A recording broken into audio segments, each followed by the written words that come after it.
Good morning, everyone. We are over 20 at this moment, and very nice to see you all online. This is our fourth week and our final session. As you know, the module 4 is about origination of green projects with a focus on climate change. And today, we are going to have an expert, a guest expert that is very familiar to you and that we have been working together in the interviews and in the workshops with a lot of experience. So in this final session, we basically coordinate with Tobias Franking with all the efforts that he has put on the workshops with you and with our virtual course. So I will pass the microphone to Tobias so he can introduce himself very briefly and start right away. And I also like to thank him a lot because it has been a pleasure and a privilege to work with him through the interviews and all this effort. So Tobias, the microphone is yours.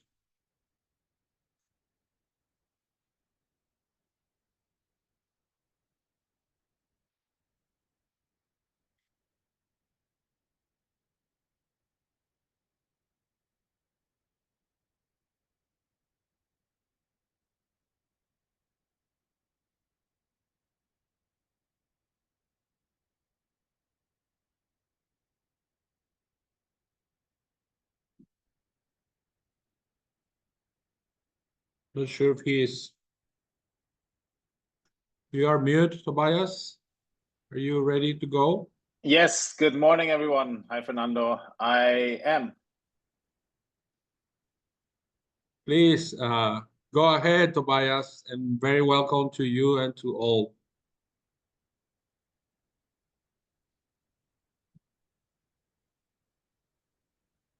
All right. Yes. Good morning, everyone from Trinidad and Tobago. My name is Tobias. Indeed. Yeah. Thanks, Fernando, for the brief introduction.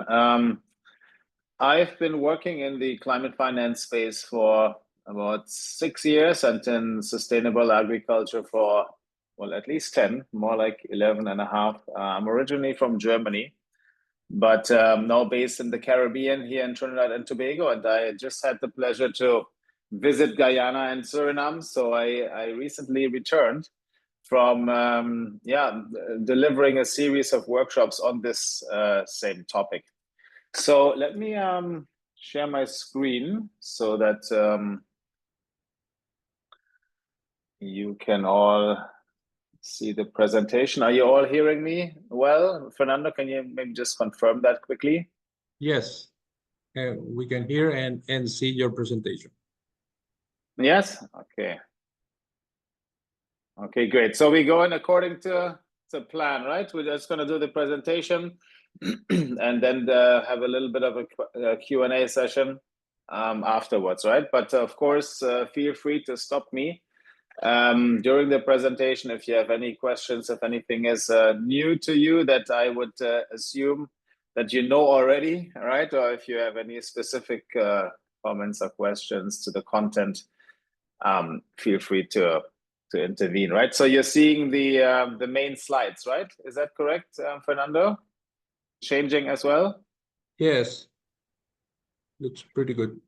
Yeah. All right. Okay, cool. Well, then let's get started. And I will just start here on a very high level. I assume that this is all known to you, that over the past weeks you would have discussed basically, at least from a definition point of view, the difference between mitigation and adaptation. Mitigation, of course, referring to actions to reduce or prevent greenhouse gas emissions. This is the typical renewable energy projects or energy efficiency, sustainable transportation, and so on.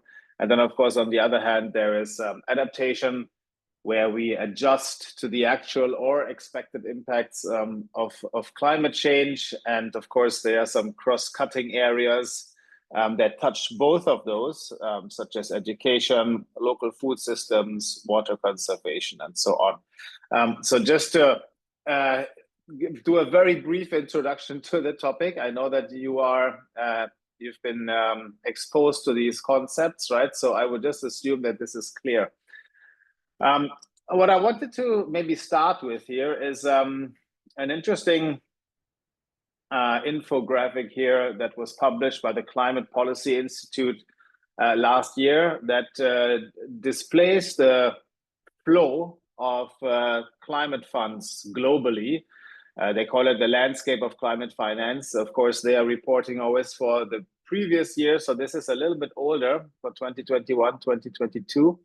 But you see that in total, the global community, and that includes public sector and private sector institutions, public sectors or governments and so on in blue, and private sector like commercial banks and so on in orange here, mobilized almost 1.3 trillion US dollars in climate finance. And you can see here also in these 4 pillars, not only what the sources are on the very left and what the sectors are, what they've been used for on the right. So for example, energy systems, the transportation sector, agriculture as well. But you see in what kind of instruments and what uses these financial resources have been deployed, right? So you see that, for example, a small but significant part of almost 70 billion US dollars have been dispersed in grants. There was always, of course, this is always an opportunity to attract funding, grant funding for your project. And this is something that we will be discussing today as well in my short presentation. But also, of course, project level market rate debt. So this is this financing instruments basically. And a lot of private sector institutions have mobilized climate finance from their own sort of internal cash flow through balance sheet financing, right? But what is interesting, I think, when we look at the third pillar here, right? You see that in terms of the users, right? Let me just go back here quickly. In terms of the users, we have a very imbalanced picture that is leaned heavily towards mitigation, right? So reducing greenhouse gas emissions through renewable energy projects and so on, whereas the adaptation part and also the dual benefits are rather small, right? But this is what is most likely most important to you in the audience here, because yes, of course, reducing the cost of electricity is important, but really and truly, as you are either producers or you work with producers or you work along the value chain, or you are in the public sector in charge of policy development, you are asking yourself, well, what can we do now? What kind of resources are available for us to adapt to the changing climate, right? And how can we design agricultural projects that are better prepared to cope with the changing weather patterns, precipitation patterns, floods, droughts, and all that comes with it, right? So I just wanted to zoom in here a little bit and show you that these figures are in US dollar billions, right? That a significant amount of funding, almost 43 billion US dollars, and this is 2 years ago, went to agriculture, forestry, and other land use type of projects, right? So there are a lot of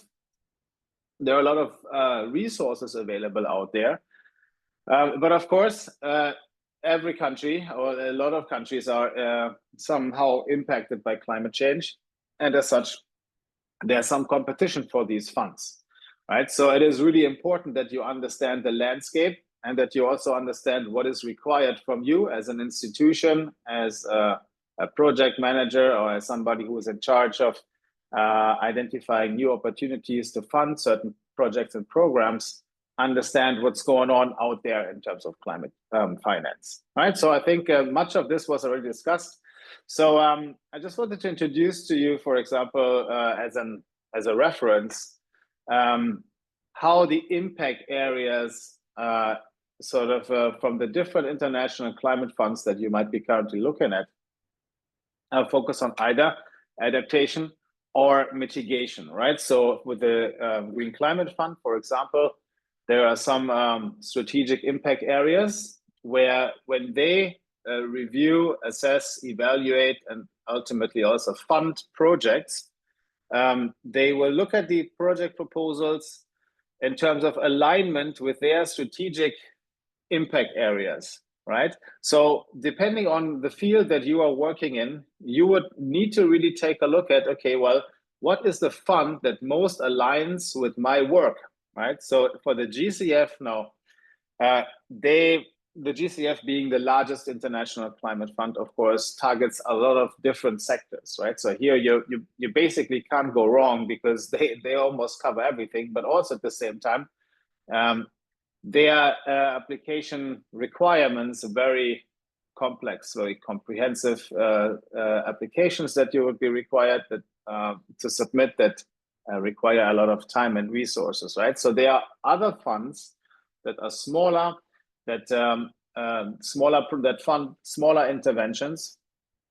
So you would need to be very cognizant of what you are doing, what your project seeks to do, and what the strategic impact area of the particular fund is that you're looking at, right? So GCF is, of course, like most others, distinguishing between mitigation and adaptation.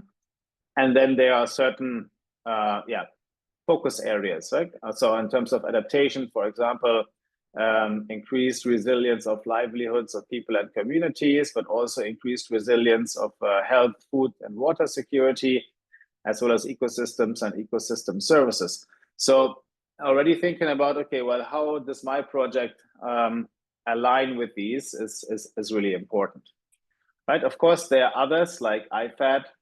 This was an interesting topic that we discussed during the workshop in Suriname just last week, because I understand Suriname used to be a member of IFAD, but not anymore, right? This comes with an annual, well, first of all, with the membership, one-off membership fee, but then also with other ongoing financial commitments, right? But IFAD, for example, next to, of course, let's say the most important ones like GCF and Adaptation Fund and also the Global Environment Facility, GEF, is maybe one that could be worthwhile looking into for your country on a strategic level. Here, projects typically range from $5 to $50 million, where, of course, like GCF, medium-sized projects are starting around 25 million and go up to 100. And then, of course, there are the large projects that are even bigger, right? So depending on where you sit, I guess, and what your project aims are and how much, let's say, funding requirements there are, you might be looking at others, right? So, of course, there is also the Global Environment Facility Small Grants Program to the bottom here, if you can see this. These are very small, comparatively small grants starting from $75,000 US. It's a fairly simple application procedure for more strategic projects that include, let's say, more important stakeholders and a little bit more of a bigger scope. The small grant program can also disperse up to $150,000 US. But overall, you know, the GEF might be more suitable to what you are doing based on the scope, right, and the scale of the project. There's also, you know, the pilot program for climate resilience. This is World Bank funded that also seeks to support the Sustainable Development Goals and with a focus on adaptation. Of course, then there's the NDC partnership, the Climate Action Enhancement Package. Here, this is a little bit more focused on mitigation type of projects, but also NDCs, at least in their first let's say, iteration. The NDCs included some adaptation components as well. That has now, of course, shifted a little bit because the national adaptation plans are typically the documents, the national policies that are more focusing on adaptation. But of course, in the NDC partnership as a funding source, you also see that they support adaptation projects. Right now, that was just for you to get a little overview. Of course, there are a lot more, and given that we don't have so much time today, I just wanted to introduce a couple of main opportunities. And as I showed you earlier, the global climate finance landscape is continuously evolving, and it's growing, and there are more and more financial resources available. But that, on the other hand, also requires more stronger project proposals, right? Because now you're competing with others, and they are even like within your country, there might be competing interests and more entities from the public, but also from the private sector, NGOs, and regionally operating institutions, right? That are privately now pursuing accessing these funds, and that's why it's important that you develop a strong proposal, right? And the idea is that your proposals, when you try to mobilize climate finance, they must be very clearly linked to the climate impacts, right? So yes, there's this development dimension, but really and truly, you're here really want to point out what the climate impacts of your project are, right? So some of the key elements of a strong proposal include some very clear objectives and outcomes that are aligned with the climate finance criteria, such as those strategic impact areas from the GCF that I mentioned earlier. Measurable impacts in terms of mitigation. Yes, there might, of course, be also a greenhouse gas reduction, greenhouse gas emission reduction component that is, of course, important as well to point this out. If, for example, new climate smart agriculture techniques help the reduction of methane emissions, or you are converting, let's say, bio waste to biogas, right, and biofertilizers, so you're also reducing emissions there. So you, of course, want to have these measurable impacts pointed out as much as possible. And of course, include risk assessment and management plans and monitoring and evaluation frameworks to track progress, right? So these are just some of the elements that you need to consider. Of course, like any other project cycle, also climate finance project development has several, let's say, phases or components, right? So you have this pre-phase with problem identification and project ideation, and we want to look at that a little bit today. But then, of course, there are others like the actual planning, where you conduct more detailed feasibility studies, more stakeholder consultations where you validate some of your assumptions, and then, of course, later on in the project cycle, you execute that, you monitor. But we're focusing now on this pre-phase, and the question is sometimes, of course, how do we generate these ideas, right? So you could always start with the why, right? Why are you proposing a certain intervention? Is it because there is a clear need that you have, let's say, observed during conversations with your partners on the ground, with farmers, or you work in policy and you think that there's a policy reform needed and there are not sufficient resources to do that? So you can start with the why, right? Maybe there's a proven model that has been established somewhere else, and now it's to bring it to your country and adjust it to the context, the socio-cultural, economic context that you're operating in, right? So there are various techniques like brainstorming, gap analysis, scenario planning, right? And you want to focus on the feasibility here again, right? Like what is possible. Remember, it's a project, right? Projects are within a certain are implemented within a certain time frame. This could be between 2, 3, 4, maximum 5 years, right? So what's feasible within that time and with the resources available, financial resources, but also human resources. In terms of what's the impact in terms of climate change, and certainly make sure that it is aligned with the donor priorities. Again, as I mentioned earlier, what are their strategic impact areas? Yeah, then based on this whole process of identifying ideas, you prioritize those that can be achieved in a certain time frame, and that can help to build resilience. And then, of course, ensure that these project ideas are locally relevant, that you're not sort of copying a project that has maybe worked somewhere else, but of course, adjusting it to the local context is critical. As you develop these ideas, it is critical that you align these with some of the globally, let's say, established frameworks, right? So, for example, the Sustainable Development Goals are an excellent anchor for you to create this foundation and to put your project into context and then funneling down. Of course, the United Nations Framework Convention on Climate Change and the Paris Agreement, those are important, right? Sort of pieces of reference. But not to forget that you also need to include your local policy context always, right? So include, review and identify and then include those elements in your NDCs, in your long-term strategies or your low carbon development strategies, as well as your national adaptation plans into your project proposal.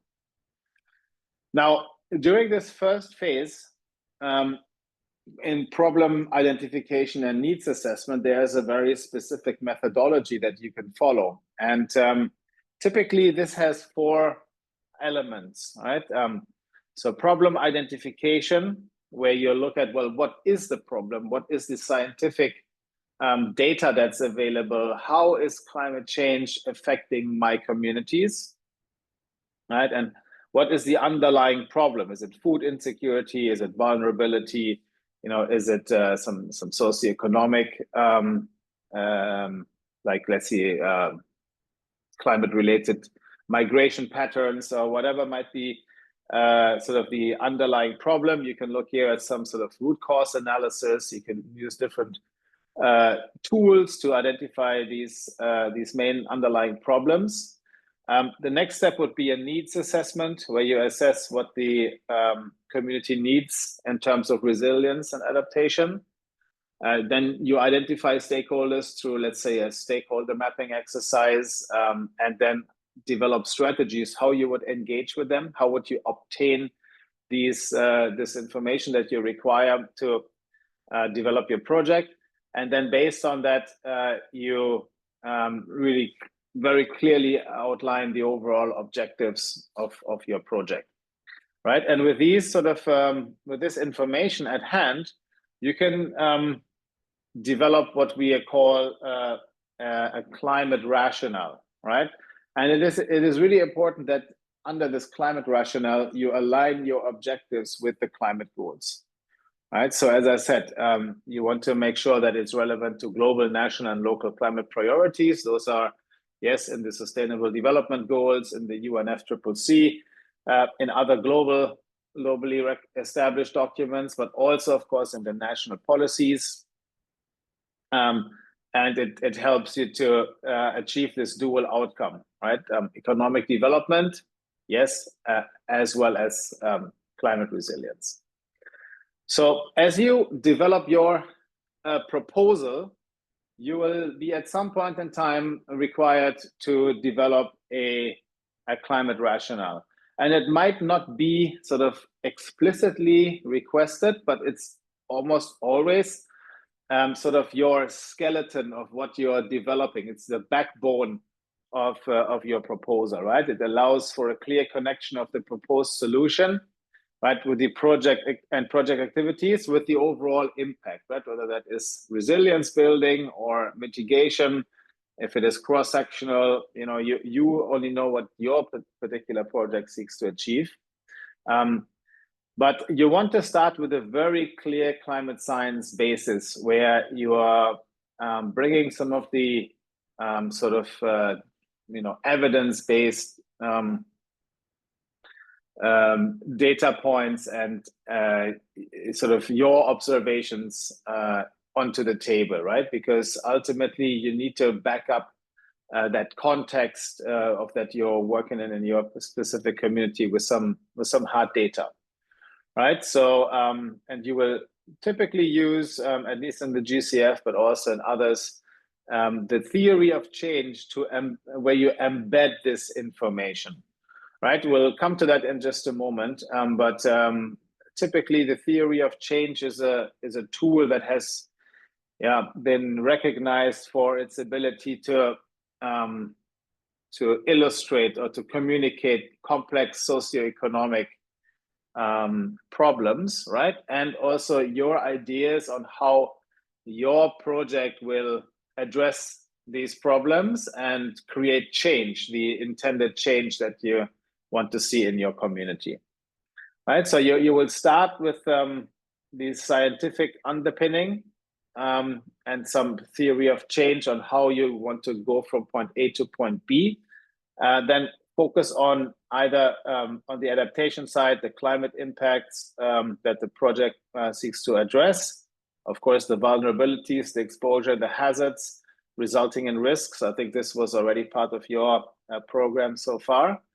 So that's on the adaptation side. If you're looking at a mitigation-centered project, you're looking at more of the emissions and what the trajectory for the particular sector looks like, and what your contributions could be, or your project's contribution to reduce these emissions, right? And then as a next step, you prioritize the intervention, typically using multi-criteria analysis. So you will analyze the various components, the various elements that would be impacting your project in different scenarios. Based on that, you would prioritize. And of course, you'll align it or integrate it with the policy framework, right, that I mentioned earlier. Now, of course, remember that the presentation that I'm giving you here is really intended to be for a 2.5 or 3 day workshop. Of course, compressing everything here in half an hour is a bit of a challenge. So of course, bear with me here that we can't go into all the details of these things, but I'm just trying to outline the overall big picture. And of course, as needed, you will have to now dig a little deeper into those specific activities. So you can reach out to me or the ICA team, the CASI team to get further clarification, right? So what I just prepared as part of the workshop was an example of how a climate rationale could look like. And since we don't have much time, I'm not going to go into detail here, but this will be made available to you so you can go through it by yourself when you have the time or when you're working on developing a project. So you start with the context, right? And you will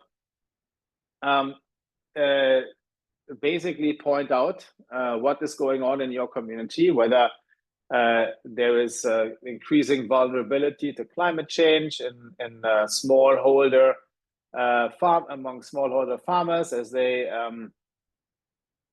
for example, water availability or drought is impacting them, right? So you provide some context. Then, as I mentioned earlier, you want to bring some evidence to the table, right? So you would use some available data on climate change, right? In terms of, let's say, temperature rises in that particular region over the past 10 years, or sort of the frequency and the severity of flooding. So you'll bring some of that science-backed arguments to the table. And then you also outline or describe the projected climate change impacts, right? So here, this might be a little more tricky, right? Of course, this depends on the various models and your access to this kind of information, but the meteorological office in your country will typically have some data sets available. There are some data sets that are also publicly available on the web. So you might have to reach out to some of your research institutions, right, or the Met Office. But there is some information that you can include here. Then, of course, based on that, you can start building your line of argumentation, where you will outline where there are certain barriers or gaps in sort of existing infrastructure, technical capabilities, farming practices, whatever it might be, that these farmers are lacking, right? And then you suggest in specific interventions, right? And you can break them down on the sort of component level, and then activities for each component. We'll come to that in just a minute. All right, and how you seek to address these vulnerabilities. And for example, just as an idea, this could include climate resilient crops and livestock, where you either research or deploy existing varieties that are more tolerant to flooding and extended periods of droughts. Or you might want to develop a program that builds capacity in terms of agroforestry and soil management, regenerative agricultural practices to reduce erosion, improve water retention, and so on, right? So of course you would know what's needed in your particular context. And then again, right, the last part would be how this would contribute towards some of the country's climate goals. In this case, we discussed how it could support Suriname's sort of strategy, low carbon strategy, or national adaptation plan, NDCs, and so on, right? So this I will make this available to you, but it's just an example of how you could put this together. Right now, one thing that we discussed in our workshop, where we had the opportunity to listen to Diana Francis, who's the country representative for Trinidad and Tobago from ICA, and some of you who did a degree, maybe in business or even in general, where you had to research, had a research component to write your dissertation or your thesis, you might remember this principle, KISS, right? So in academia, we typically refer to this as, keep it simple, stupid, right? So you don't want to overly complicate things.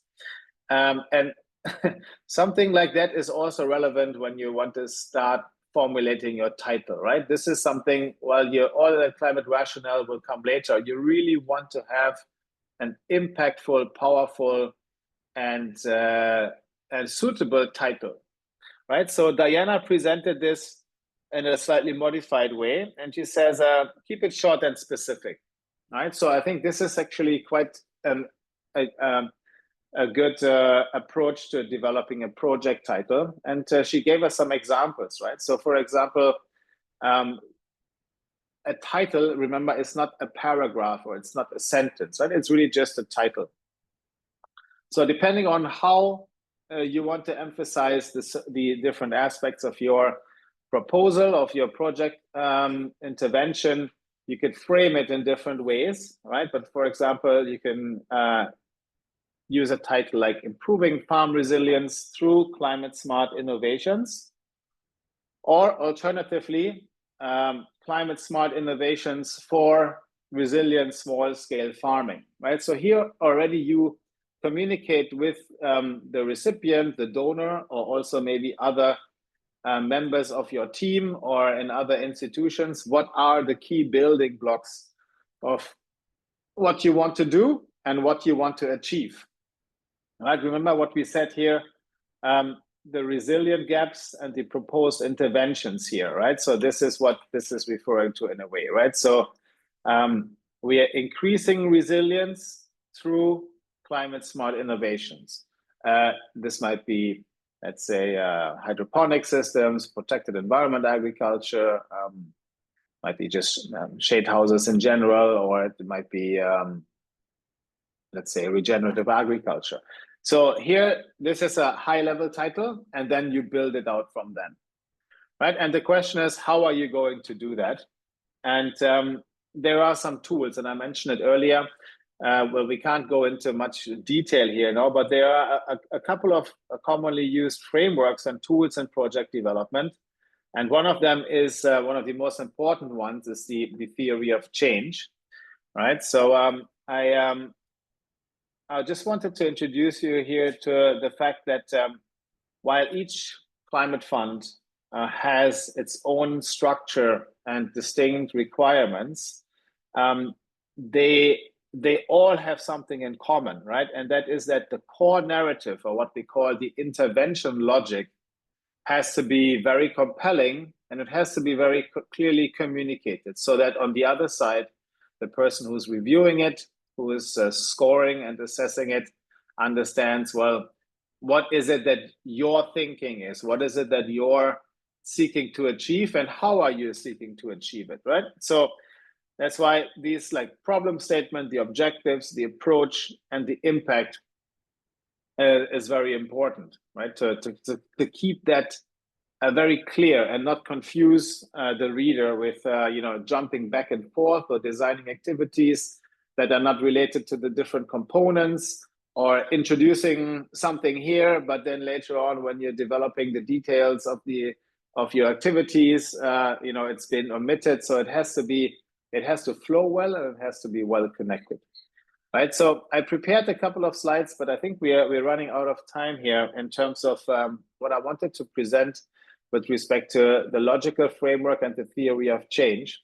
But I will make this available. So I will just jump into the theory of change, which is a more recent tool. The logical framework was really developed in the 60s for project development, but the theory of change kind of emerged in the 1990s as a response to the more complex socioeconomic problems that we are seeking to address in international development, and now also, of course, through climate finance projects. What it is that for the theory of change, it's sort of like a map, right? It's like a map of how you envision change to occur as the result of integrated actions that are all related to each other, right? And it is a process of articulating the way we think about a problem, its root causes, the long-term change that we seek as project developers, and what needs to happen in order for that change to come about, right? So you will see that it is more or less like a map of showing pathways of change that are based on hypotheses, and that make explicit how these interventions will interact with the context. And some of you might have seen this already before, right? So today's session here, this little introduction certainly cannot make you experts in theory of change, because we can sit down a whole weekend and just go through this, right? But just for you to understand that there are some assumptions, right? And this is sort of following the logical framework, intervention logic. There are some assumptions that you have to also communicate, right? Things that you know, things that are unique to the context, things that are maybe cultural, that the reader or the recipient, the person who's assessing the proposal, needs to understand, right? And based on these assumptions, you will identify certain barriers or specific risks that are associated with your project. And based on those, you develop activities, trainings, workshops, demonstration sites, piloting of certain climate smart agriculture solutions, regenerative agriculture, permaculture, let's say work sessions where people see hands-on how it works, right? And these activities combined then would generate an output, right? And of course, the different sets of activities will create a series of outputs, right? And these outputs, these are like more tangible, right? Let's say activities are very specific, let's say a climate finance webinar series like what we are doing currently. This is an activity that we are doing, and the output would be that the participants who participated in all of these sessions and did their homework and their tasks, right? The output would be that these participants would now be knowledgeable of the international climate finance landscape, and that they would have a good idea of how they develop project proposals, right? So this would be one output. And the combination of the various outputs would then achieve or help achieve the outcomes, right? And the outcomes or the co-benefits of this intervention. So for example, that in your country, more successful international climate finance proposals are developed and also financed, right? And then overall, there is this sort of impact dimension where we are seeking a paradigm shift, where if we can use this if then because logic, right? So if a group of technical experts take part in this webinar series on climate finance, then they would be empowered to develop more climate finance proposals that will help increase the climate resilience, because they are now aware that these opportunities exist and know how to access them. Okay, so there's this clear intervention logic where we use the theory of change, and this is of course only one sort of vertical here, where you will develop a set of different activities, right? So this might be in terms of infrastructure, in terms of development, in terms of policy reform, in terms of training, in terms of water management, right? So it could be a whole range of activities and outputs that then combined would create certain outcomes and overall impact, right? Okay, I'm just looking at the time. I have a couple of slides prepared again, but this is only a small section. I don't know, Fernando or CASI team, how are we looking in terms of time?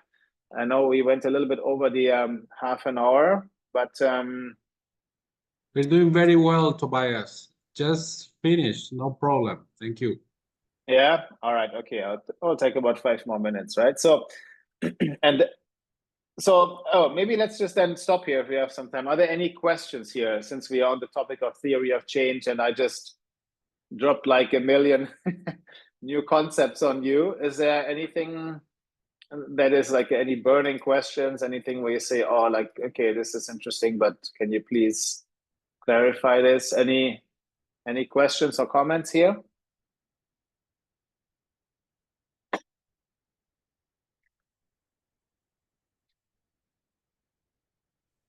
Hi, good morning. I was just wondering if maybe you could give an example of co-benefits. Oh, say that again. Examples of co-benefits. Oh, of co-benefits, right? Okay. So co-benefits are typically defined as those that are, let's say, have a positive development impact, but are not necessarily directly related to climate, let's say, objectives, right? So for example, let's say you're designing a project or a program where one of the key components is the piloting, like developing a demonstration site of a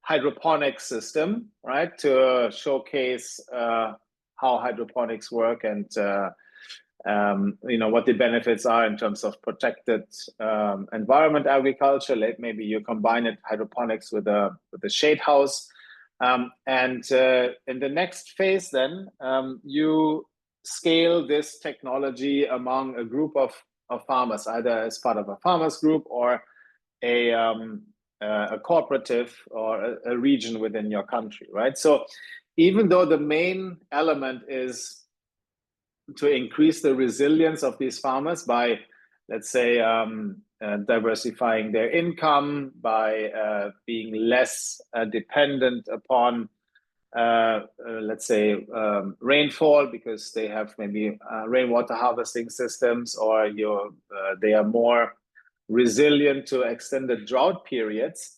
Some of the co-benefits might be that now you create new jobs for women in the community, right? Because this type of agriculture is not as labor intensive as, let's say, the open field agriculture, where you have to operate, heavy machinery, or you're out in the, exposed to the sun as much, and maybe also for youth, right? So they can now work in the shade house, and they might be able to use some of these new crops that they are producing and create some value added products, right? So for example, they might be able to, let's say, produce pepper sauces or canned vegetables, or whatever it might be. So even though your key sort of let's say impact is to build resilience against climate change, some of the co-benefits that are developmental benefits, such as integrating marginalized groups, youth, women, or diversifying income to create more jobs in general, those could be then considered other co-benefits of the project. All right, thank you so much. Okay. Let's essentially indirect benefits, all the indirect benefits. Indirect benefits in that sense. Yeah, they kind of typically called co-benefits, but yeah. Yeah, or they could also be, for example, reduction of greenhouse gas emissions, right? Even though you're focusing more on an adaptation type project, and then some other benefits that are not, let's say, directly related to your primary goal, right? So they could be indirect or co-benefits. Yeah.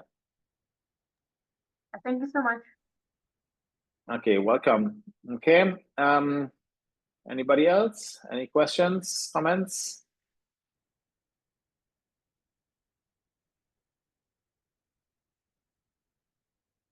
Right. Okay. Well, also looking at the time, let's go across to the last topic that I wanted to just quickly outline. And of course, as I mentioned, this is some of the content that we discussed here in a 2.5 day sort of workshop over 15 hours, right? So of course, compressing it into a 45-minute online presentation is a little bit challenging, but I will also make this available to you as an example of how a theory of change could work.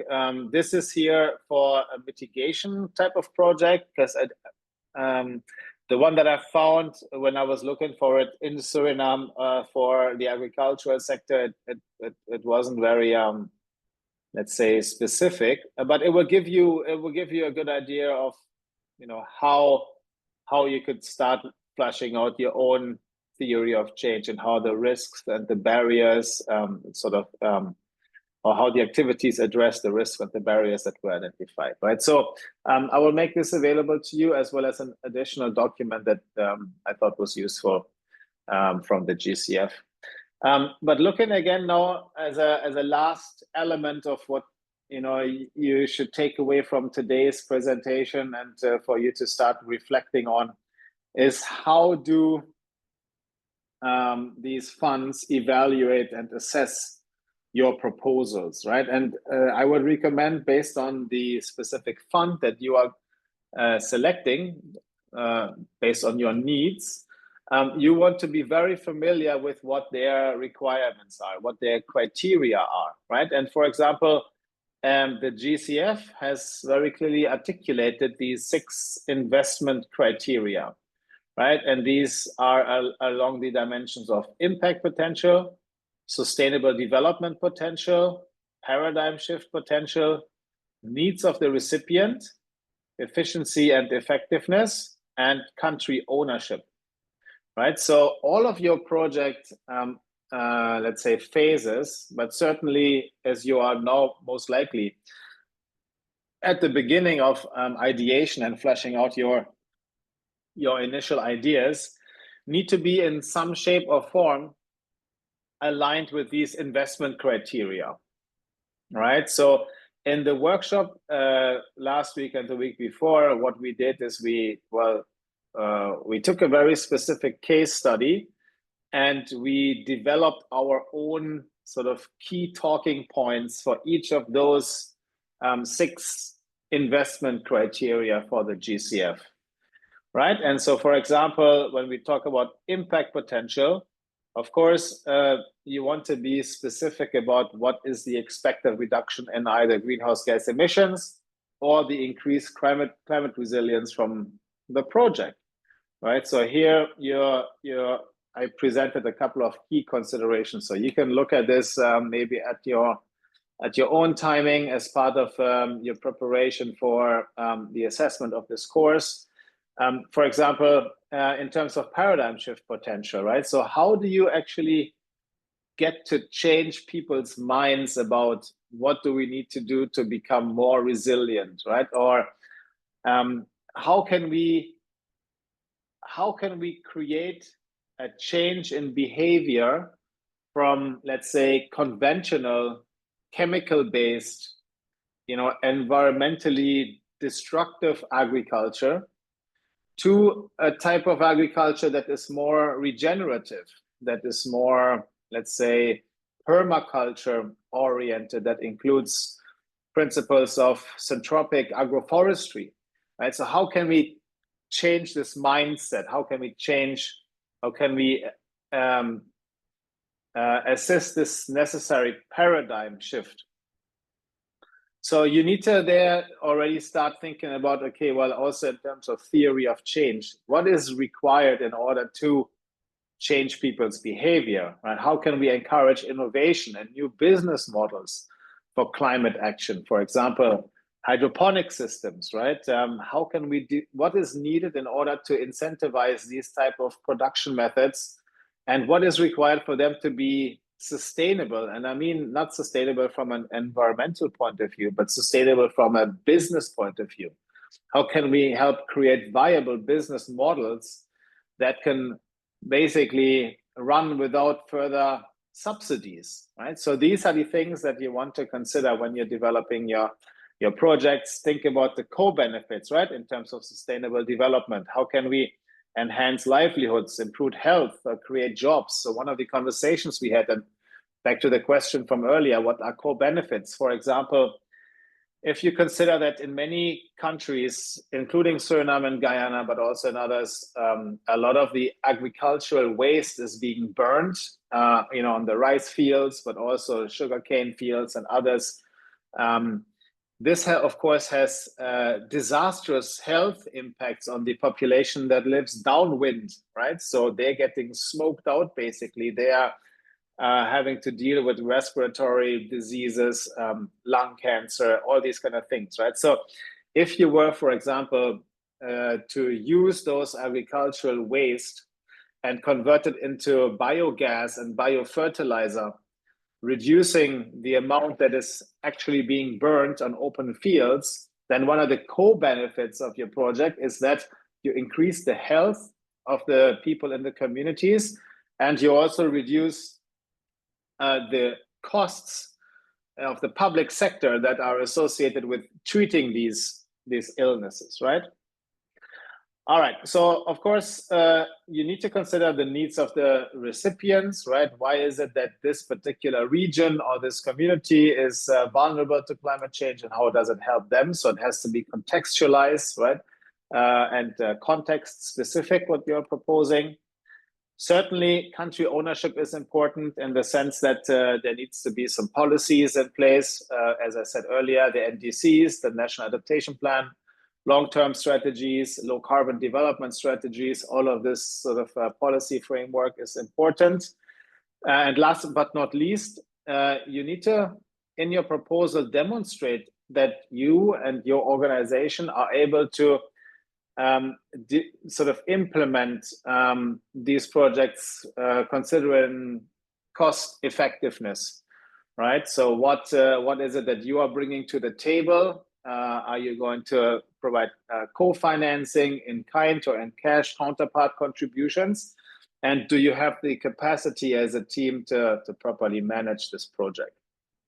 Right. So these are just some of the sort of investment criteria that the GCF has described in their documentation, and that they put strong emphasis on. But certainly, if you're looking at other funds, these might be different, right? So some funds specifically finance projects in agriculture and adaptation or resilience related projects, right? So you want to really zoom in to look at, okay, what is it that they want? What is their main focus? And how does your project idea respond and or correspond to this particular strategic focus of the fund? Right, so this is the end of my presentation. I hope this was useful, even though we only scratched on the surface. Of course, there's a lot more to discuss, but yes, we are kind of running out of time here. Feel free to reach out to me through Fernando or the CASI team. As I said, I will make these slides available to you. And if you have any questions or you want to get some feedback on your own proposal, yeah, feel free to reach out, and I'll be happy to assist. Yeah. Any questions, comments from the participants or from our colleagues here at CASI?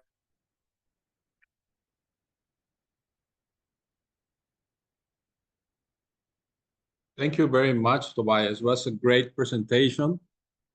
Summarizing lots of material is really, really very extensive. And for example, the Green Climate Fund has some manuals that are part of our readings. Some of the manuals are very long, actually. And the Green Climate Fund also has some multi-countries projects. Like I just put in the chat room one about the bioeconomy in the Amazon. So you can check that project. Is for many countries, but it includes Guyana and Suriname. And in that proposal, you can see the theory of change and the funding proposal approved. So after going through all this process that Tobias was describing, which is a very intensive process. It takes a lot of effort, thinking, time, coordination among stakeholders.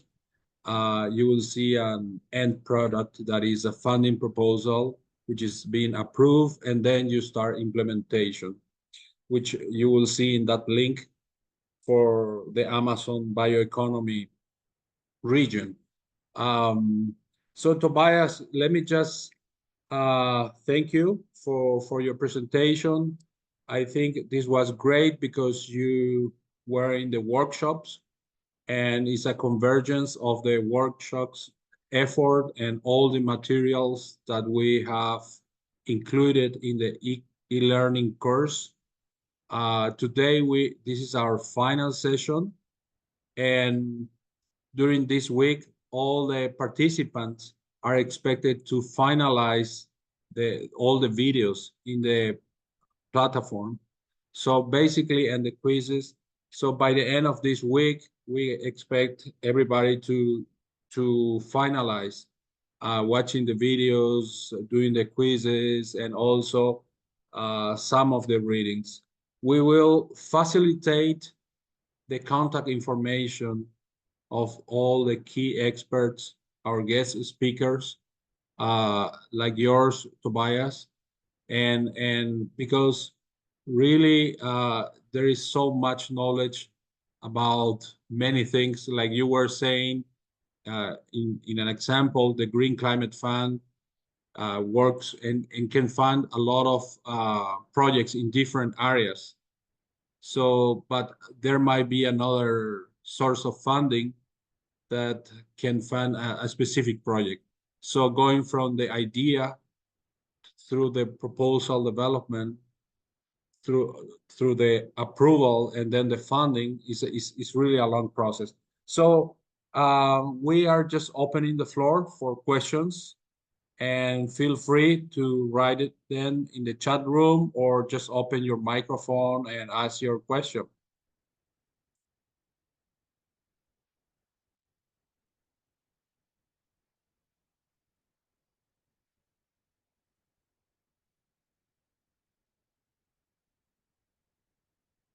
Well, there are some, before you make your questions, let me just congratulate all the participants because they're moving through the platform. A lot of progress during this weekend, actually this weekend, and we still have this week to go. By the end of this week, we expect to finalize the course. And we see that you have done a lot of progress through the videos, the quizzes, and actually the optional assignments. We have some optional exercises that are basically project-based, that really take the participants from the very beginning to think about a problem, a climate change problem that is impacting the agricultural sector. And then the next exercise takes the participants to the national determination contributions, so they can see what are the country priorities and start aligning their ideas with the country priorities. And it takes the whole process up to the concept note, a very short concept note, which is very, you have to work a lot on that, but we see that some of the participants are submitting their project ideas. So we expect to have a few project ideas, so to generate a pipeline, an additional pipeline, which is really exceptional for the timing of the course. We have accelerated a lot, as you said, Tobias, in this 1 hour, let's say. You have shared a lot of material, important material, so Guyana and Suriname will be able to develop their projects. And also there are plenty of manuals out there developed by the Green Climate Fund, Adaptation Fund, the GEF, so that can be useful tools as well. So maybe there is a question in the chat room.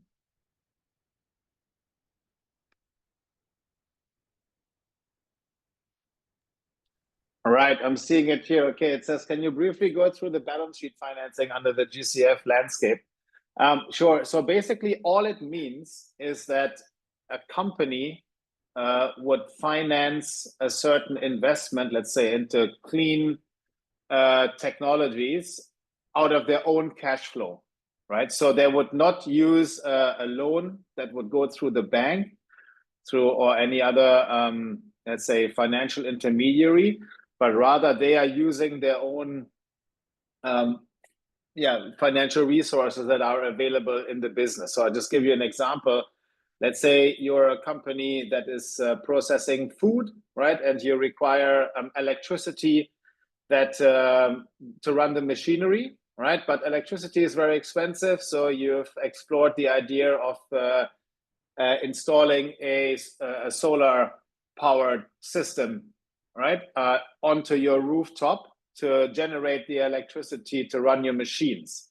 Now, if your company has the cash flow and the financial resources available, let's say $20,000 that it would like to invest out of from its own resources without going through a bank, then this $20,000 that would be invested into a renewable energy system would be considered mobilized from the company's own balance sheet, because it doesn't go through a financial intermediary, right? So that's basically all it means. Thank you very much. Okay, no problem. Yeah, any other questions? If I may ask Yeah. one more, Sure. that's okay. Yes. Yeah. Okay, I know based on the graph that you shown us early on, we saw that the mitigation uses of debt finance in this global climate finance, it is so much higher compared to the adaptation or the hybrid system. Is there any reason for that specifically, or is it just the way the projects are given out, or is it the preferred area for the investments to go into? Yeah, so you're breaking up a little bit. You're asking between why there is such an imbalance between the mitigation and the adaptation, let's say deployment in climate finance. Was that the question? Yes, yes. My apologies for Yeah, breaking. yeah, no problem. Well, okay, let me so first of all, I think the international community has recognized that this imbalance is a problem, right? So funds like the GCF, but also others are now approving adaptation and mitigation finance 50-50, right? So in terms of overall budget allocations, right? So there is something happening there. Now, historically, a lot more climate finance would have gone towards mitigation projects because those are generating a return on investment, right? As we know by now, in many countries of the world, renewable energy sources are actually cheaper than conventional fossil fuel energy-based power generation facilities, right? So that is why a lot of investment has gone into mitigation in the sense of, wind parks, solar parks, and other sort of renewable energy investments, biomass, whatever is out there, thermal energy, and so on. And this has of course then shifted this imbalance towards more and more mitigation because it was a good return on investment. But the international community has recognized that it is equally important to support adaptation projects as we are seeing that climate change is unfolding. I'm not sure if you're following what happened just 2 weeks ago in Spain, the year before in Germany, but also 2 or 3 years ago in Guyana and in Suriname in terms of like disastrous flooding, right, where dozens of people died, where millions and millions of dollars of assets and farmland have been destroyed. And we need to prepare for that, right? So proper water management, policy reform, breeding of varieties that are more drought resistant, right? So all of these sort of adaptation related activities are now really moving into the forefront because yes, we need to reduce our greenhouse gas emissions and we need to get global warming under control, but we also need to start adapting to this climate, this new change in climate conditions, right? So I think going forward, if you look at this, the landscape breakdown in terms of global climate finance, I think there will be a shift towards more adaptation because countries in particular are recognizing that if they don't build resilience in their infrastructure and their food production systems, then they will have to pay the cost later on, which will be significantly higher than now investing into the preparation of building resilience rather than later on, paying for what has been destroyed. And there's this concept, I'm going to write it down here in the group chat. It's called the triple dividend of resilience. Right? I would suggest that all of you take a look at that. Let me see, how can I send this to everyone? Oh yeah, here. The triple dividend of resilience, right? And it basically means that when you invest into resilience, it's not only that you create sort of this, that you save potential losses in the future, right? Because now your system can bounce back faster and better from an extreme climate event.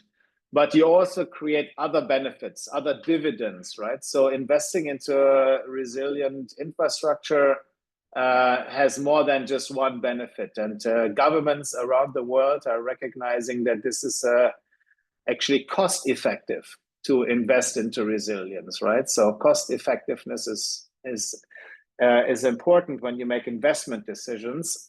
So that's why there is a shift towards more adaptation funding, because it pays off, right? That's what it means. Okay, I hope that answered your question. There is another question. Is this fund open for proposals now, and can private organizations make use of it? Okay, can you, Reshmi, can you clarify what you mean with this fund? Because I spoke about several different funds. Maybe just to clarify which one.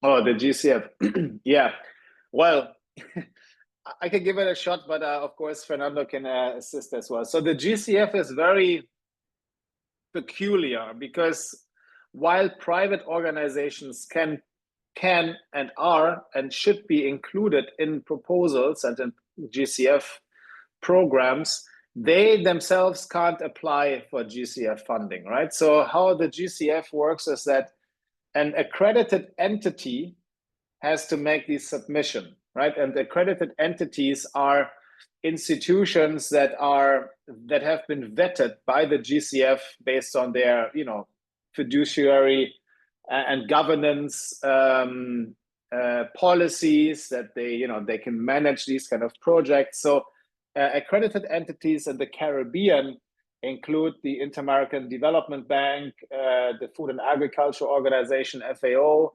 ICA is also an accredited entity. The Caribbean Development Bank is one. The Global Green Growth Initiative, GGGI, is also an accredited entity. So basically, all project proposals to the GCF have to be routed through one of these organizations, and they also need the approval of the nationally designated authority, right, which is typically in the Ministry of Finance or Ministry of Planning, a unit in the government that says, okay, we endorse this project, right? Then, of course, you typically have one or several ministries who are the core ministries when it comes to agriculture or environment, but then many other private sector organizations can be the implementing or contribute towards the implementation of the project, being the implementing agencies, right? So the GCF is very complex, as you see. There are others that are less complex, right, where private sector organizations can directly access finance. And that includes, for example, the JEF small grants program that I mentioned, with up to $150,000 grants that are very unbureaucratic and fairly quickly to mobilize.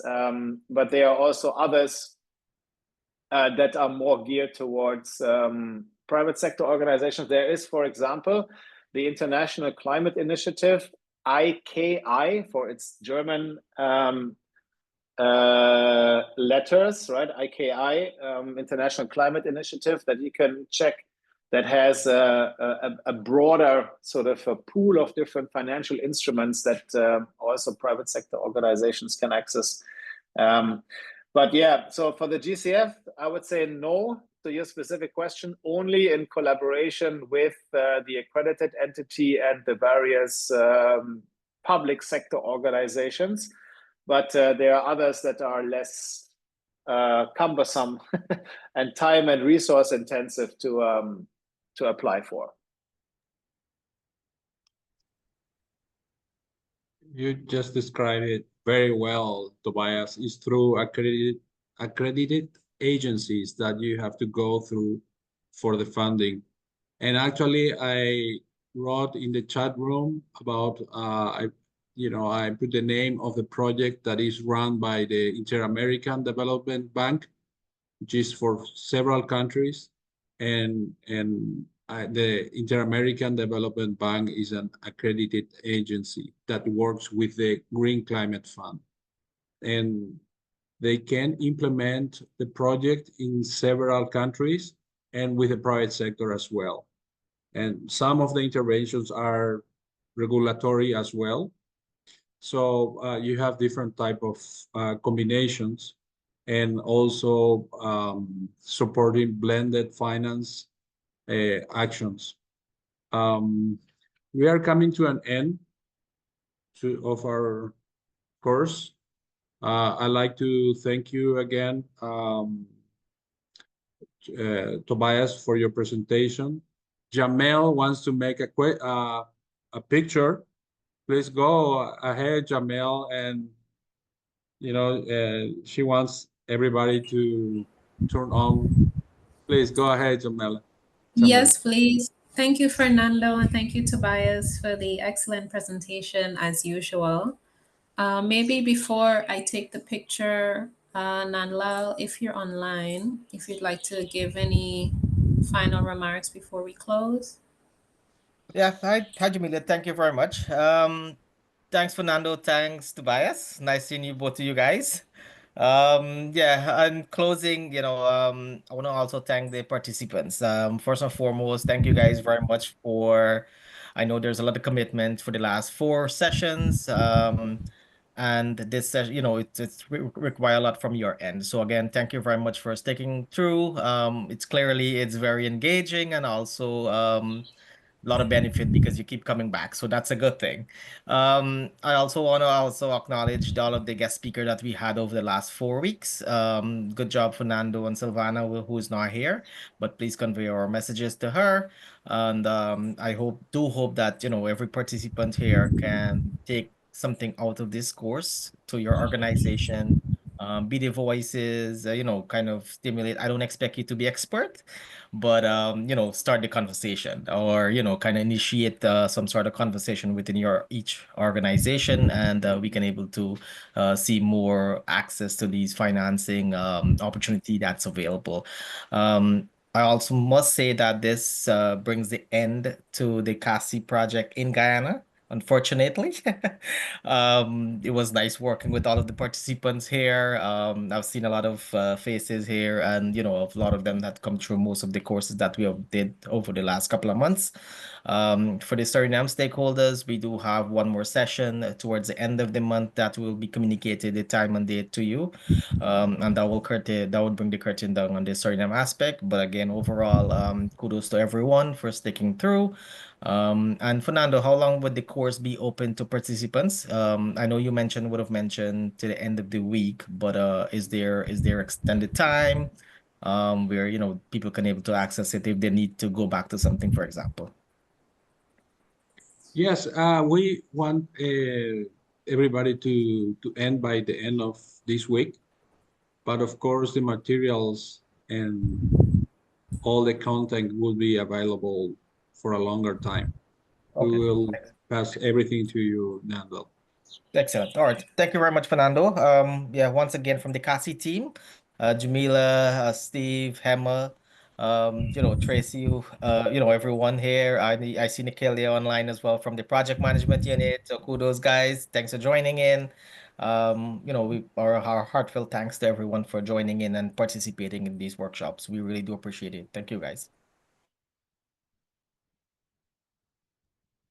Thank you. Thank you to all. Thank you so much. Oh, The there's a request to put the link to the website. Oh, I took the picture already while Nala was talking. Okay. You need to take that picture again, Jamela, so people could be ready. Yes, Okay, please. let me do it one more time. Okay, let me do it one more time. So All others right, could smile, turn on their everyone. camera. Some persons Yes, are turning on their camera now. Let's give them Okay. a few seconds. Okay. All right, smile, everyone. Okay, I got it. Awesome. Thank you. Thanks. All right, thank you, everyone. Thanks, guys. Thank you. Bye. Okay, bye-bye, everyone. Bye. Thank you. Bye-bye. Thank you. Bye.